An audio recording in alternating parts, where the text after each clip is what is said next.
예수께 조용히 나가 내 뭐든지 내려놓고 주 십자가 사랑을 믿어 제 삶을 너 받으라.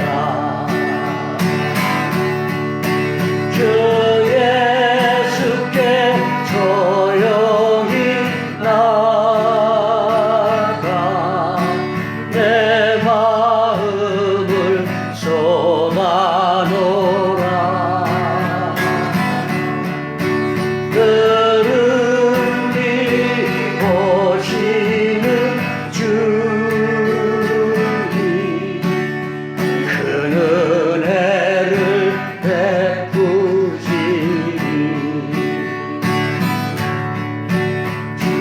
예수의 은혜를 입어 내 슬픔이 없어지니 내 이웃을 늘 사랑하여 너 받은 것 거저주라.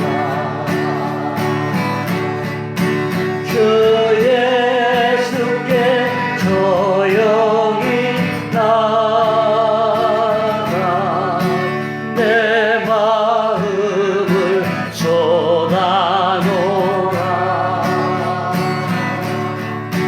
늘은 미리 보시는 주님 큰 은혜를 베푸시니 주 예수를 친구로 삼아 늘 내 옆에 보시어라. 그 영원한 생명새 물에 내 마른 못 죽이어라. 주 예수께 조용히 나가 내 마음을 쏟아놓으라. 늘은 미리 보시는 주님 큰 은혜를 베푸시니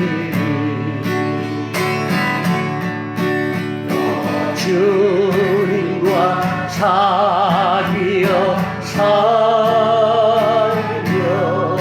새 생명이 넘치리라.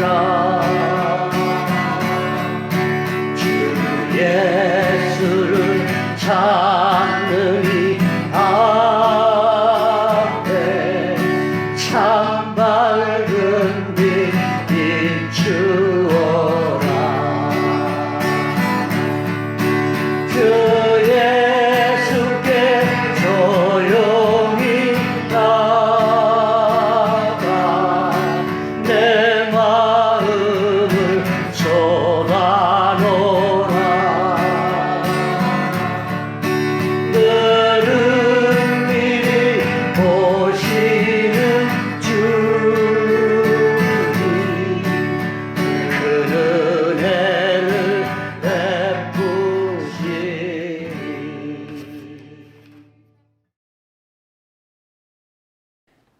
아하수에로 왕이 이제 그 새로운 왕후를 뽑기로 결정했습니다. 그래서 페르시아에 있는 유력 가문들에서 이제 뽑는 것이 아니고 이제 누구나 지원할 수 있고 누구나 선발될 수 있도록 그렇게 했습니다. 이게 옛날에는 이렇게 안 하는데 요즘 뭐 오디션 보는 비슷한 뭐 방식 비슷하게 된 것 같습니다. 그래서 이제 에스더서는 처음으로 이제 왕후로 뽑힐 에스더에 관한 이야기를 오늘 2장에서 시작을 하고 있습니다. 그러면서 5절을 보면은 모르드게라는 유대인이 나옵니다. 모르드게는 베냐민 지파 사람이다 이렇게 얘기합니다.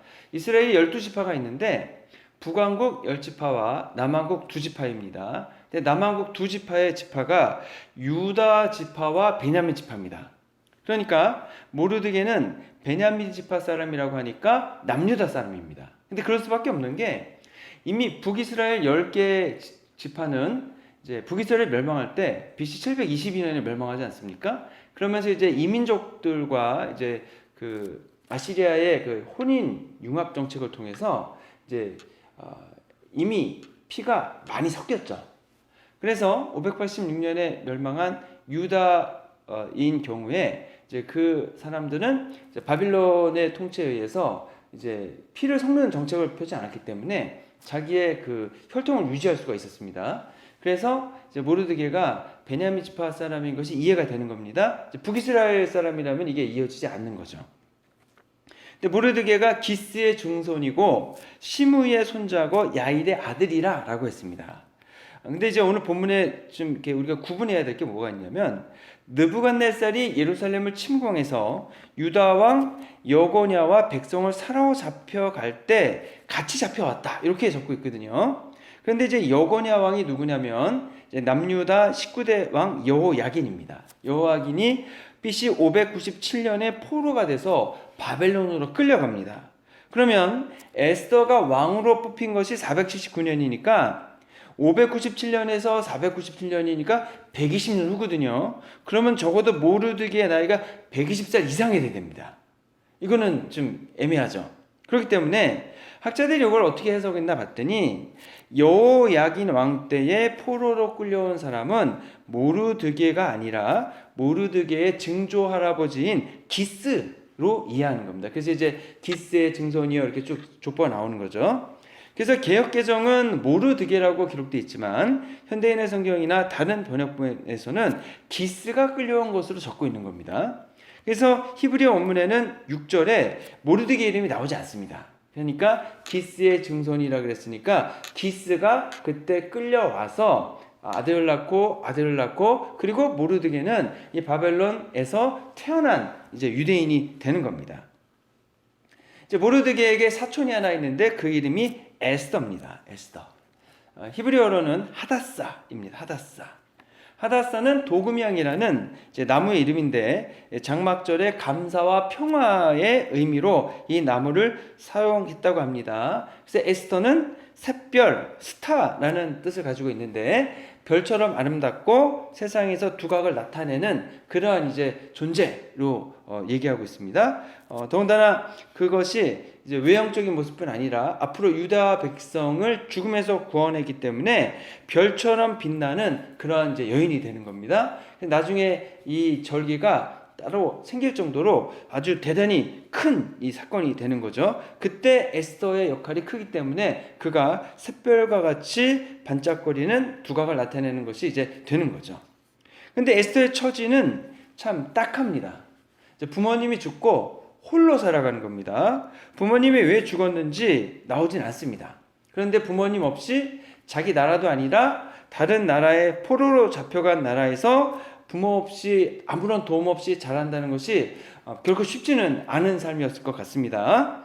예전에 다니엘과 세 친구도 이제 그분들이 이제 왕족 출신인데 이제 노예로 끌려가다 보니까 이제 바벨론에 끌려가서 도움받을 수 있는 것이 아무것도 없는 겁니다. 그들을 도와줄 수 있는 방패가 아무것도 없는 거죠. 그러면서 고군분투하는 겁니다. 사실 나라가 있을 때는 당연한 것들이 나라가 없으면은요 당연하지 않은 게 너무나 많습니다. 저희가 지금은 미국이라는 나라가 있고 한국이라는 나라가 있고 그래서 어저께 신문을 보니까 한국의 이민이 굉장히 늘고 있답니다. 그래서 왜 이민 옵니까? 물어봤더니 동남아에서 결혼하는 그런 분들 얘기하는 게 아니고요. 그냥 번듯한 분들인데 이민 온대요. 그래서 이민 오는 이유가 밤에도 안전하게 다닐 수 있습니다. 그러니까 치안이 확보가 됐다는 거죠. 그리고 굉장히 발전되고 역동적인 문화를 좋아서 이제 온다는 거죠. 그런데 만약에 한국이라는 나라가 이제 없다. 그거면 간단하지 않은 거죠. 여러분 미국도 지금 굉장히 그 어수선한 곳이 많이 있습니다. 그래서 지금 어떤 데서는 저기 오하이오 주도에서는 막 나치 그 문양을 한 사람들이 총 들고서 막 행진하고 막 그런다고 그러잖아요. 그리고 사실 안티파라는 그런 조직이 있어가지고 얼마나 데모를 많이 했습니까? 그래서 포틀랜드 같은 경우에는 뭐 도시가 막 불타고 그리고 또 거기 그 샌프란시스코 있잖아요. 금문교 있는데 거기는 뭐 완전히 도시가 망가져가지고 거기서 공부하셨던 분들이 그런 얘기를 하더라고요. 옛날에 내가 공부했던 샌프란시스코가 아니다. 그때의 모습을 다 잃어버렸다. 도대체 여기가 왜 이렇게 망가졌는지 모르겠다. 이제 그렇게 되는 거거든요. 그래도 저번에 여기 우리 아틀란타에 그 안티파 와서 막 데모했잖아요. 데모하고 막 유리창 깨고 막 해서 그 신문에 뭐가 났냐면은 그 유리창 나무 판자를 막고 하는 거 막 나왔잖아요. 근데 그때는 캠프 주인사가 주방위군 투입해가지고 금세 정리가 됐잖아요. 그러니까 이런 것들이 여러분 나라가 있을 때는 우리가 기능을 하는 거지만 나라가 없다고 생각을 해보십시오. 그러면은 그것이 당연한 것이 아닌 게 되는 거죠. 막상 나라를 잃고 났을 때에 나라가 망한 다음에 유대인들이 얼마나 큰 곤고함 속에 빠졌는지 우리는 사실 상상도 할 수 없는 겁니다. 그래서 다니엘과 세 친구도 그렇고 이 에스더도 그렇고 나라를 잃은 민족으로서 나라를 잃은 나라의 백성으로서 다른 나라의 노예와 같은 준 2등 국민으로 사는 것이 굉장히 힘들다고 했다는 거죠. 그래서 다니엘과 세 친구가 왜 그렇게 믿음과 신앙을 굳게 지키려고 했습니까? 그 이유가 간단합니다. 나라를 다시 찾기 위해서입니다. 그럼 나라를 어떻게 찾습니까? 이 이스라엘은 하나님이 세우신 나라입니다. 이 이스라엘이 이제 설 수 있는 유일한 이유는 하나님이 세우셨기 때문이기 때문에 다시 그 나라를 세우기 위해서는 하나님이 그 나라를 다시 일으켜 주셔야 됩니다. 근데 왜 나라가 망했습니까? 하나님 말씀 따르지 않고 우상 숭배하고 하나님이 주신 법도와 율례와 계명이 있는데 그걸 안 따랐기 때문에 하나님이 이스라엘 백성을 버렸다? 이렇게 표현해도 될까요? 아니면은 하나님이 그 아시리아나 바벨론을 데리고 와가지고 심판의 도구로 사용하셨다. 이제 그렇게도 표현하죠. 이렇든 저렇든 하나님이 이스라엘을 더 이상 돌보지 않기로 결정하신 겁니다. 그러면 다시 나라를 되찾기 위해서는 하나님이 돌아오셔야 됩니다. 하나님이 돌아오시는 유일한 방법은 무엇이냐면 다시 하나님의 말씀과 계명과 율법대로 살아가는 겁니다. 만약에 이렇게 살아간다면은 하나님은 유대인에게 다시 오실 거고 다시 오시면은 나라가 다시 세워진다는 말입니다. 그렇기 때문에 다니엘과 세 친구가 왜 그렇게 목숨 걸고 믿음과 신앙을 지키려고 했는지가 이해가 되는 겁니다. 그래서 다니엘이 얼마나 그 나라가 되찾고 싶고 얼마나 그 간절함이 있었으면 예루살렘을 위해서 기도하는 겁니다. 그리고 조상들의 우상 숭배를 회개하는 겁니다. 하나님만 온전히 섬기기에 집중하는 겁니다. 에스더에게 이제 그래도 다행인 것은 삼촌이 있었습니다. 삼촌이 모르드게입니다. 에스더가 어렸을 때부터 이제 삼촌을 통해 신앙의 교육을 받고 자랐을 것입니다.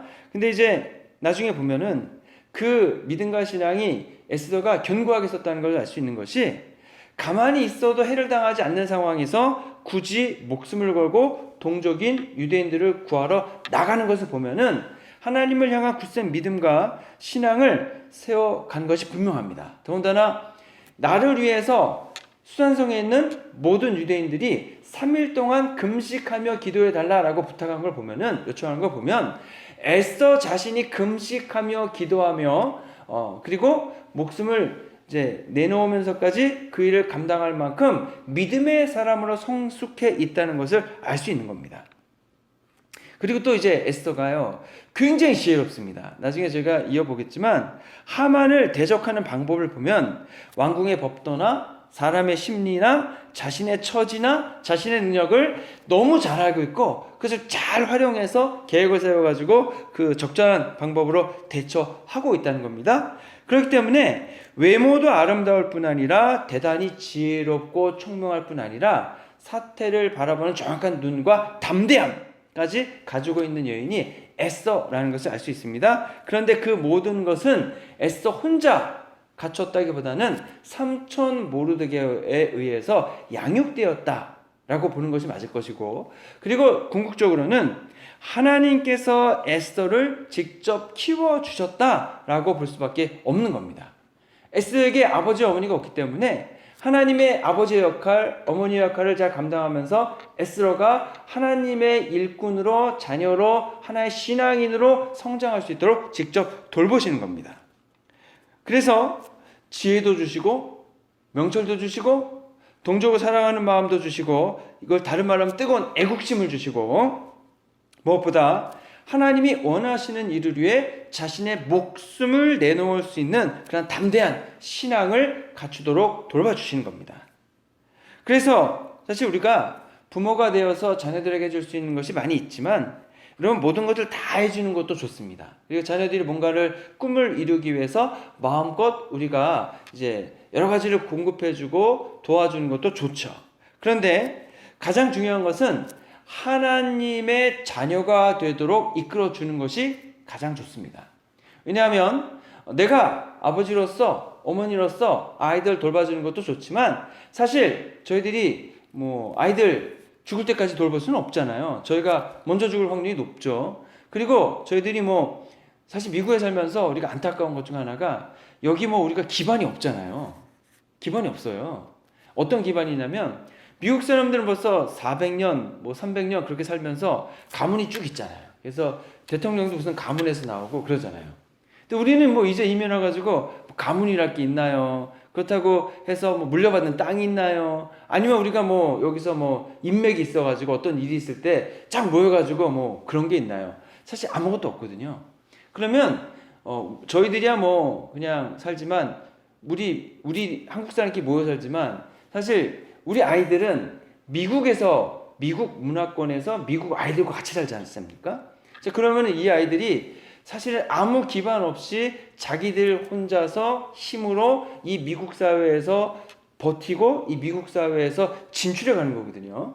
그러면 한국에서 우리가 사는 것보다 여기서 우리 아이들이 겪어야 되는 일들이 훨씬 힘들고 어려운 일이 많습니다. 그러면 그 아이들을 보호해줄 방패막이가 사실 없어요. 예.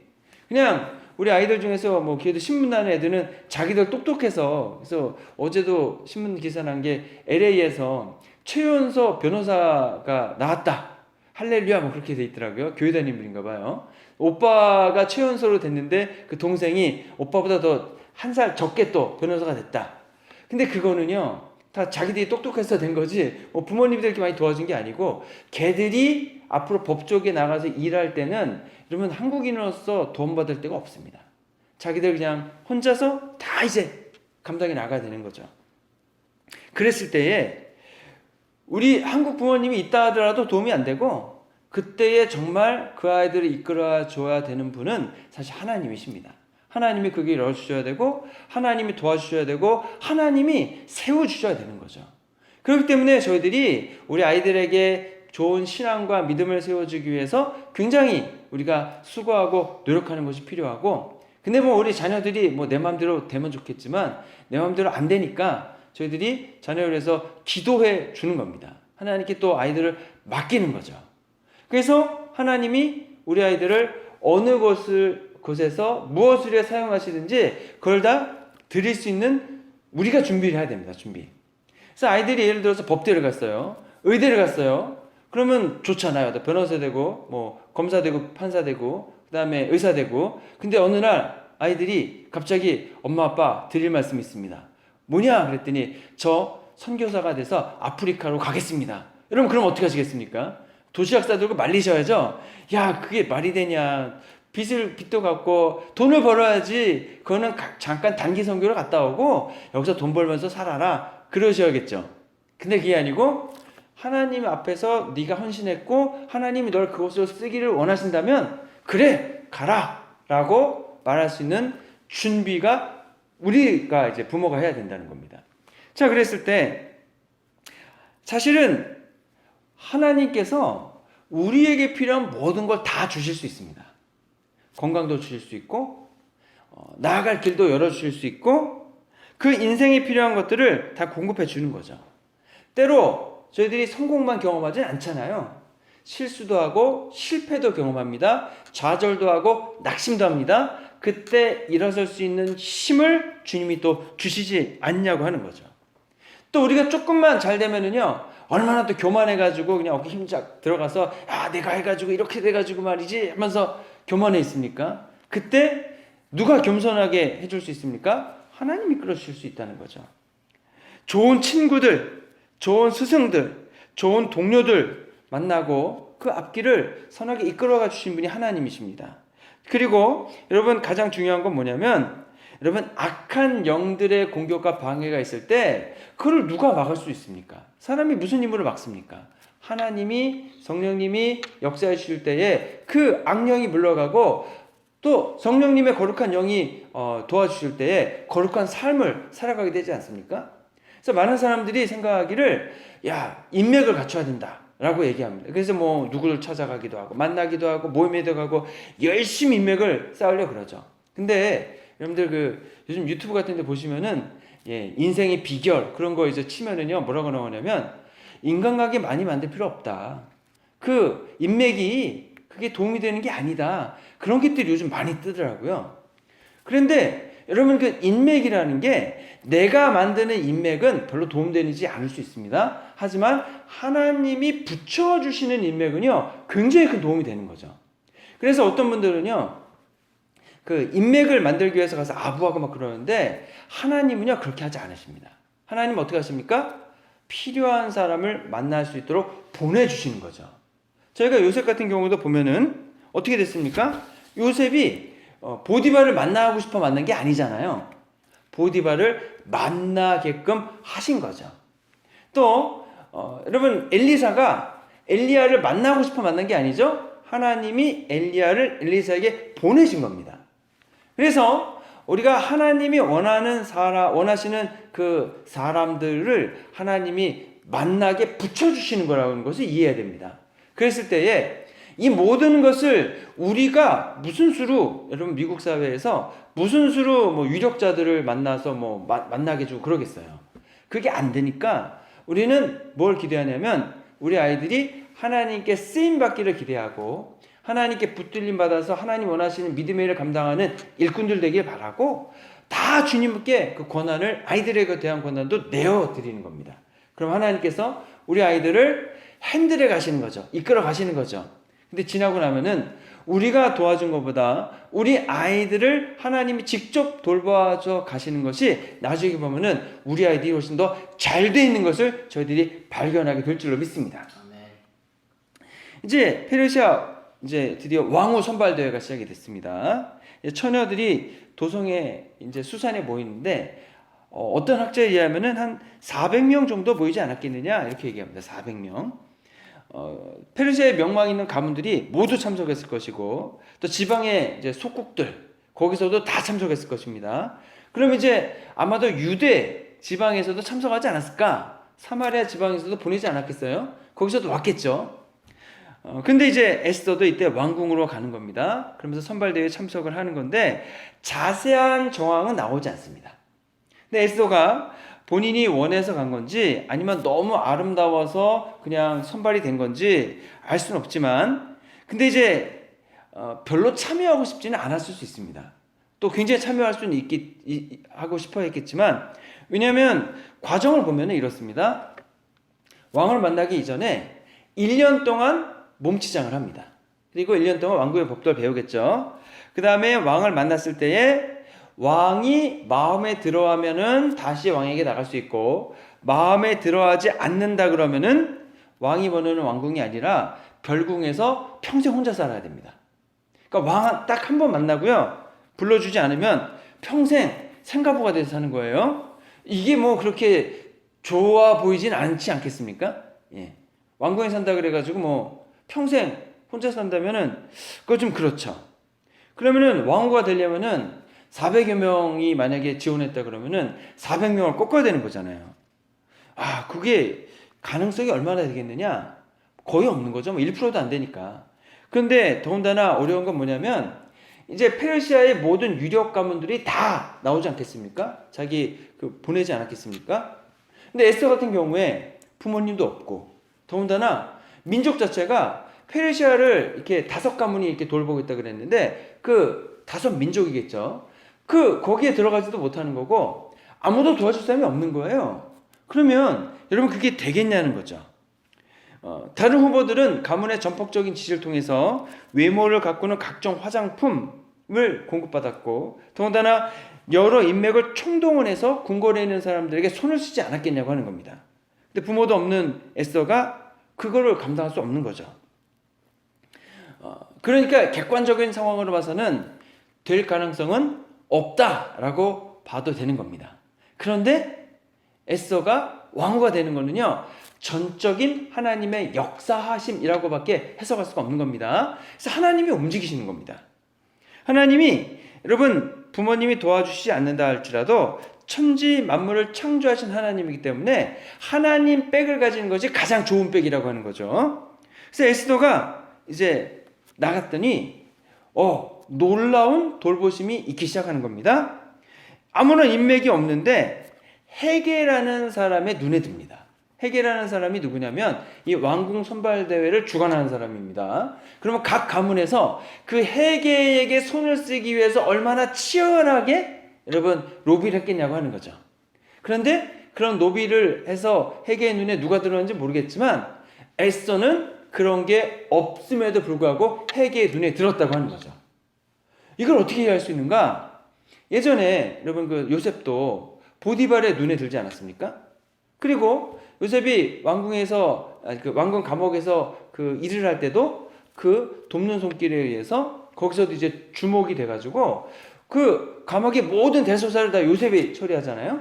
그 다음에 다니엘과 세 친구가 가서 이제 일을 할 때에 배울 때에 우리는 왕이 다른 신에게 바친 그 고기를 먹지 않겠습니다 라고 했을 때 감독관의 마음을 사게 해가지고 그걸 안 먹어도 되도록 허락을 해주잖아요.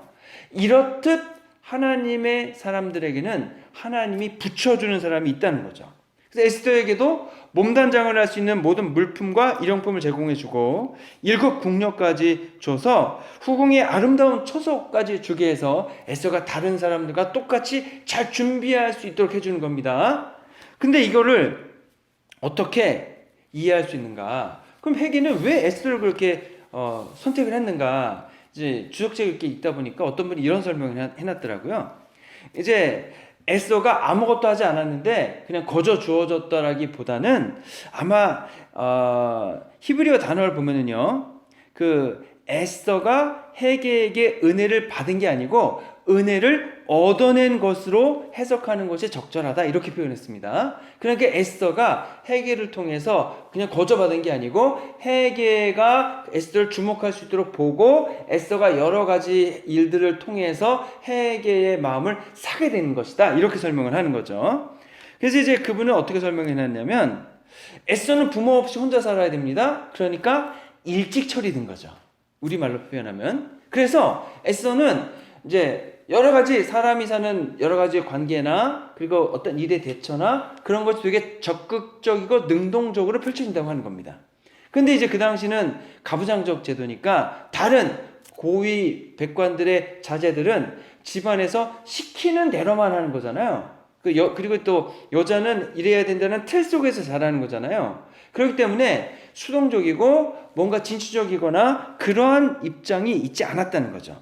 근데 에스더는 이제 시키는 대로 사는 사람이 아니라 내가 모든 거를 헤쳐나가야 되는 사람이니까 이제 집안에서 그냥 그냥 온실에 있는 화초처럼 큰 게 아니고 이제 밖에 들꽃처럼 자랐기 때문에 자기 문제를 또 왕궁에 있는 여러 어려움들을 주체적으로 잘 해결해 나가다 보니까 그런 모습이 헤게의 눈에 띈 것일 것이다 라고 그렇게 해석을 하더라고요.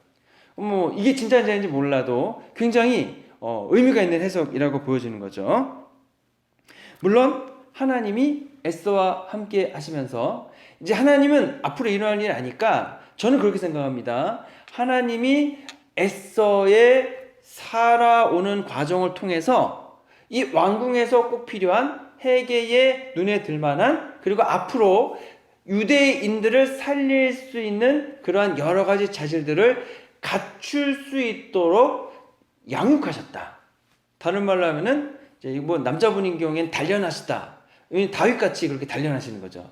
근데 에스더도 여인의 몸이지만 그런 것을 감당할 수 있도록 자질을 미리미리 갖추도록 이끌어 주셨다라고 이해하는 겁니다. 그래서 하나님이 에스더가 이제 만나야 될 사람들을 만나게 해주시고, 또 에스더가 갖춰야 될 성품과 품성을, 그리고 신앙을 준비할 수 있는 곳으로 몰아가셔서 그런 일을 겪게 하심을 통해서 그가 단련된 믿음을 갖게 하는 겁니다. 그래서 외모도 아름다울 뿐 아니라 내면도 성숙하기 때문에 독특한 그런 내면에서 나오는 아름다움, 그런 것이 에스더에게 이제 아우라로 이렇게 풍겨 나오는 거죠. 더군다나 하나님을 믿는 사람들에게서는요, 하나님을 믿는 사람들에게만 나오는 거룩함이 있습니다. 거룩한 모습이 있습니다. 그렇기 때문에 에스더에게는 여러분 다른 우상을 숭배하는 사람들에게 있지 않은 독특한 거룩한 모습이 있다고 하는 거죠. 그렇기 때문에 이 헤게가 에스더의 이러한 면을 주시하는 겁니다. 근데 이제 왕의 상태가 어떠냐? 왕이 거의 뭐 200만이 넘는다고 했고 한 30만 된다 하더라도 제국에 있는 모든 군대를 끌고 나갔다가 어떻게 됐습니까? 거의 뭐 완파를 당하고 이제 와가지고 코가 적잖아 이제 떨어져 있는 거죠. 의기소침이 있기 때문에 이 왕에게 다시금 힘을 북돋아줄 여인이 누군가?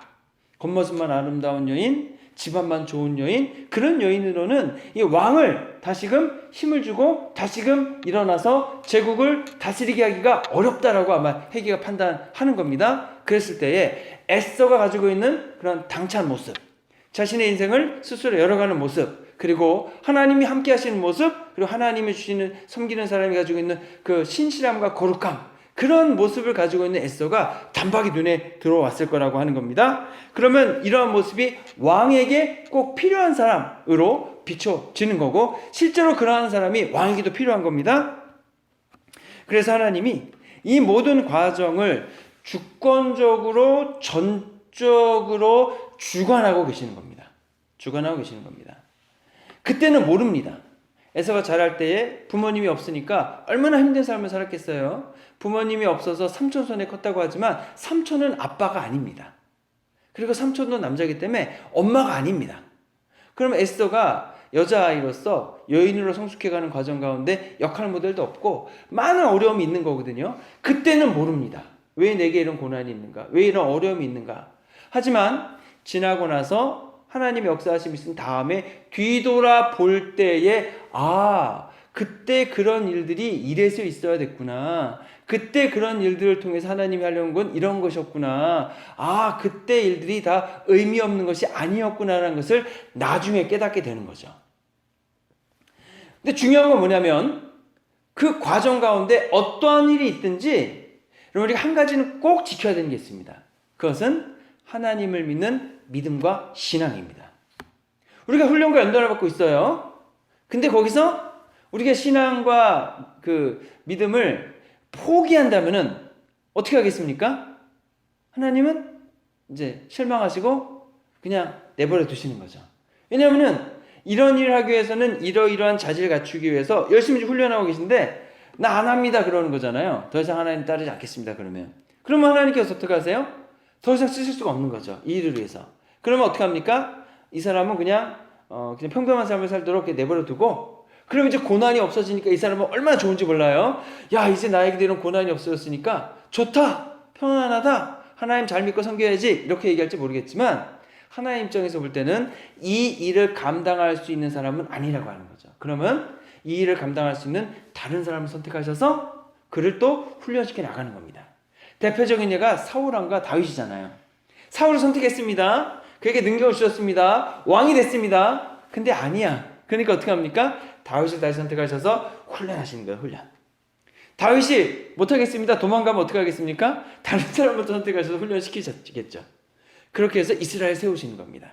자, 그렇기 때문에 우리가 힘들고 어려운 일이 있다고 할 때에 포기하고 낙심하는 것이 아니라 여기에도 의미가 있고 뜻이 있다. 뭔가 주님이 나의 삶 속에 기대하시는 바가 있고 내가 준비해야 될 게 있으면 준비해 가는 것이고 내가 바꿔야 될 게 있으면 바꾸는 겁니다. 그러면서 주님이 맡기실 일이 어떤 것인지는 모르지만 지금의 나의 모습을 보면서 만족하면서 좋아하는 게 아니고 변화될 나를 보면서 그리고 그 과정이 끝난 다음에 하나님의 역사하심을 기대하면서 우리가 그것을 바라보고 나가는 겁니다. 현재 어려움을 한 걸음씩 그래도 내딛고 나가는 겁니다. 하나님의 도우심과 역사하심이 반드시 있습니다. 그럼 지나고 났을 때에 우리가 그때 왜 그래서 거기에 있어야 됐구나. 왜 그래서 그런 일들이 있었구나. 그 일을 통해서 이런 일들이 이런 결과가 나왔는데 이때를 위해서 이때를 대비하기 위해서 이 일을 하시기 위해서 그렇게 하셨구나 라는 것을 깨닫게 되는 날이 반드시 오게 될 줄은 믿습니다. 그때까지는 좀 더 참고 좀 더 기다리고 좀 더 인내하면서 믿음과 신앙을 포기하지 않고 끝까지 믿음을 지키면서 그 길을 걸어가심을 통해서 하나님 원하시는 여러 가지 믿음의 준비들, 담대한 믿음을 세워나가시는 저와 여러분 되시기를 주님의 이름으로 축원합니다. 기도하겠습니다. 좋으신 아버지 하나님 감사합니다. 우리들의 삶 속에 하나님의 역사하심이 있고 또 하나님의 인도하심이 있는 줄로 믿습니다. 저희들이 주님만 믿고 섬김을 통해서 하나님 준비할 것은 준비하게 하시고 대비할 것은 대비하게 하시고 갖추어서 나가야 될 것은 나가게 하시고 때로는 담대한 믿음의 여정에 하나님 저희들이 결단하고 실행하여야 될 때를 정확히 알고 정확히 담력으로도 다른 것은 바라보지 않고 주님 원하시는 일을 이루기 위해서 헌신할 수 있는 그런 믿음의 일꾼들로 저희와 저희 교회를 사용하여 주시옵소서. 은혜 원하신 예수 그리스도의 이름으로 기도했습니다. 아멘.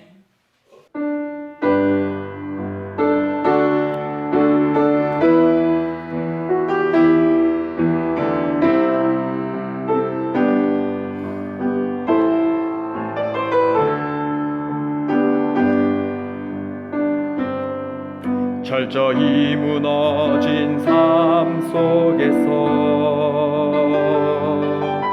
하나님 나에게 역사하시고 믿음의 시선을 허락하사 주를 주목하게 하시네. 때로는 견디기 힘들 때도 하나님 언제나 함께 하시며 은혜와 진리의 성령 주사 주만 바라보게 하시네. 내가 봅니다. 영원한 주를 봅니다. 귀로만 들었으나 이젠 봅니다. 내가 봅니다. 존귀한 주를 봅니다. 연약한 내 영혼이 이젠 주를 봅니다. 철저히 무너진 삶 속에서 하나님 나에게 역사하시고 믿음의 시선을 허락하사 주를 주목하게 하시네. 때로는 견디기 힘들 때도 하나님 언제나 함께 하시며 은혜와 진리의 성령 주사 주만 바라보게 하시네. 내가 봅니다. 영원한 주를 봅니다. 귀로만 들었으나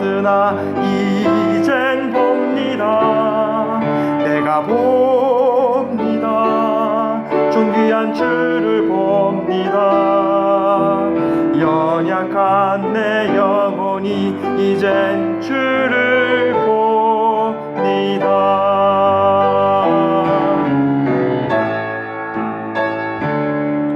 내가 봅니다.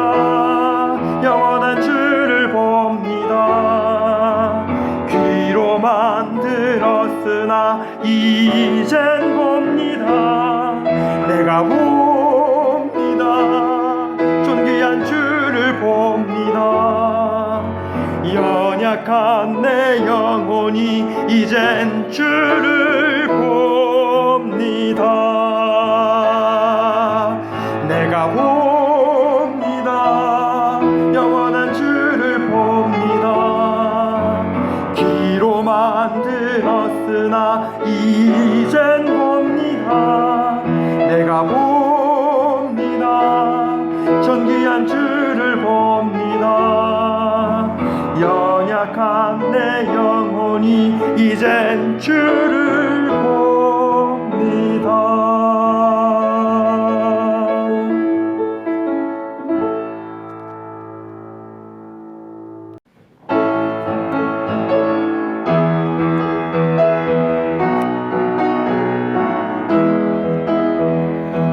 우리에게 향하신 여호와의 인자하심이 크고 크도다. 크시도다. 크고 크도다. 크시도다. 우리에게 향하신 여호와의 진실하심이 영원하시도다.